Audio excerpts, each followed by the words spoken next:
Although we are here today to honor the members of the College of Arts and Sciences graduating class of 2011 who have reached this momentous occasion in their lives through their dedication and hard work, we know that no one achieves such a goal without the support, both emotional and financial, of family and friends. So if you are a parent, grandparent, great-grandparent, spouse, or child of a graduate, would you please stand so that we can all thank you for your help in making this day possible.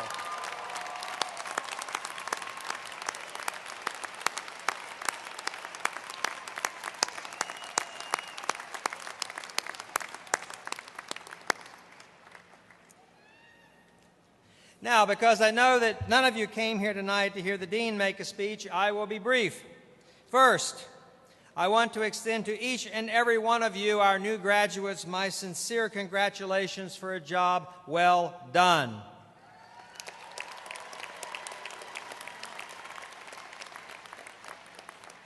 You have responded to the challenges that you faced when you came here as new students.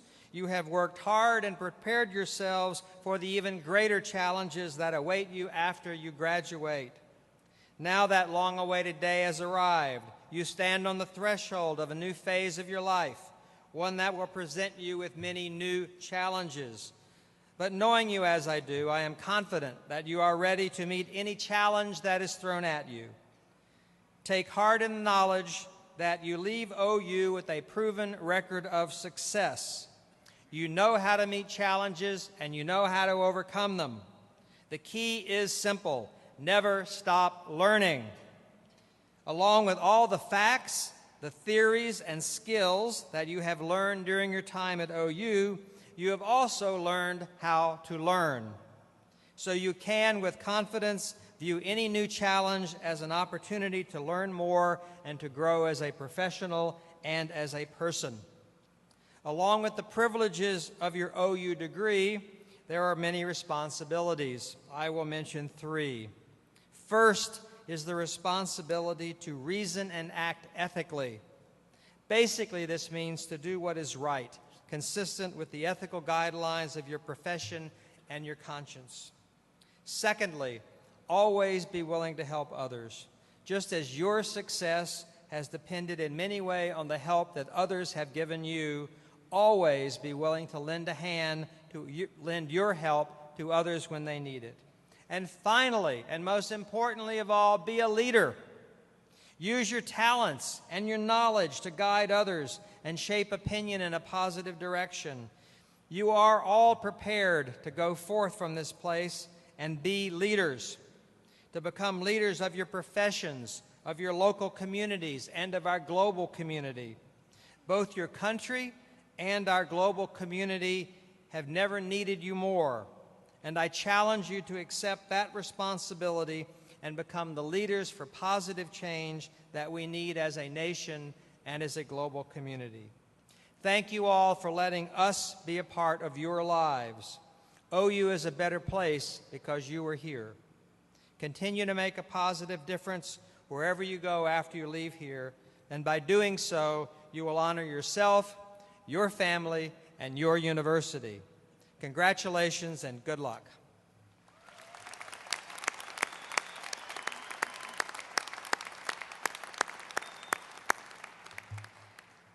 I now have the honor of introducing Evan DeFilippis, who will address the 2011 graduating class. Evan will graduate with a triple major in economics, political science, and psychology, and a double minor in mathematics and African American studies.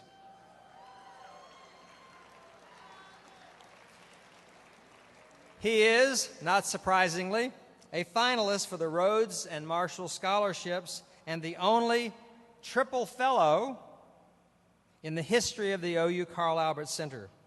He is the founder of numerous honors college organizations as well as the OU Chess Club. Evan is a nationally ranked policy and ethics debater and is a member of the six-member team who won the Oklahoma State Ethics Bowl and the Texas Regional Bowl for the last 2 years. I'm proud to introduce Evan DeFilippis.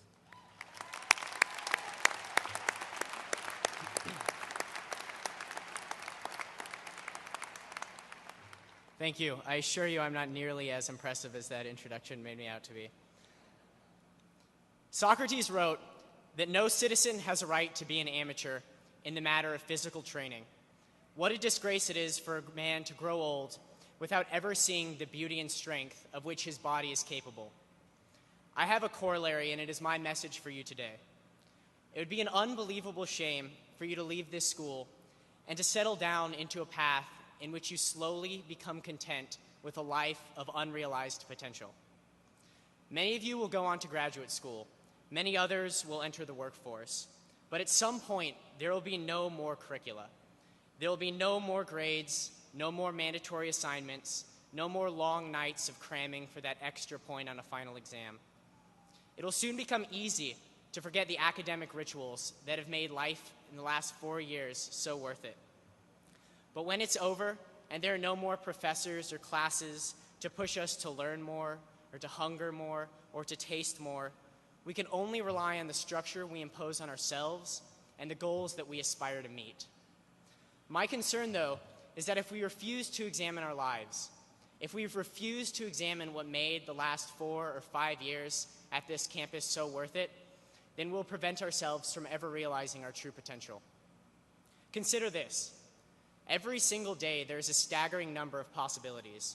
There's a near infinite number of things to do, or people to meet, or ideas to create, or talents to hone. But yet the aggregate of our experience can be summarized by just a few URLs, just a few television programs, some thoughts, some half-hearted commitments to better ourselves.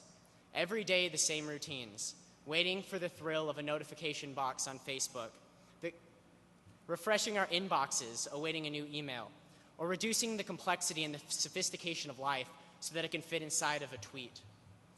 These routines of convenience, rather than bringing you or I happiness, have instead enslaved us to the idea that we cannot live without these things. We can learn anything at the touch of a button.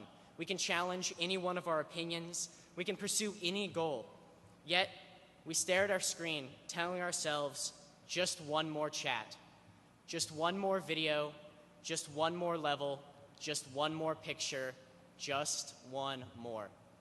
And then we go to sleep, convincing ourselves that it'll be different tomorrow, that tomorrow we'll start becoming the person that we've always wanted to become. But how often do we really turn off the computers? How often is it really just one more? And how often do we really ever change? Mark Twain famously opined that we will be more disappointed by the things that we didn't do than by the things that we did. So don't let Facebook, don't let insecurity, and don't let the convenience of routine extinguish the only life we may ever live. We are all still so young. We don't need to enter into the rabbit hole of specialization or the daily grind just yet. We have time to read fiction. We have time to pursue our passions. We have time to write a book or learn a language or practice an instrument or program a computer or climb mountains or to practice and teach kindness wherever we go. But don't ever convince yourself that you're too weak or that you are too tired or that you are too afraid to change. You've come too far to convince yourself of this. You've accomplished too much to drop out of the race and to sit on the sidelines. The title of a poignant Onion article reads, 97-year-old dies unaware of being a violin prodigy. Imagine now how many potential lives we won't live and how many potential lives we have already sacrificed because of the decisions that we make. If you have a passion, then pursue it, because you will always regret wondering if you could have been that violin prodigy. You have two choices in life then, discipline or regret. We can choose to challenge ourselves every day, making the best of every moment in our short lives, or we can teach ourselves to slowly become content with a life of not knowing, not struggling, and not living. I've heard that hell is when the person you are when you die meets the person that you could have been. So as you are considering graduate school, employment, and your motivations for both of those, I want you to ask yourselves this question. Is this helping me become the person that I want, or is it enabling me to take the easy route, to become the person that's just good enough? Thank you.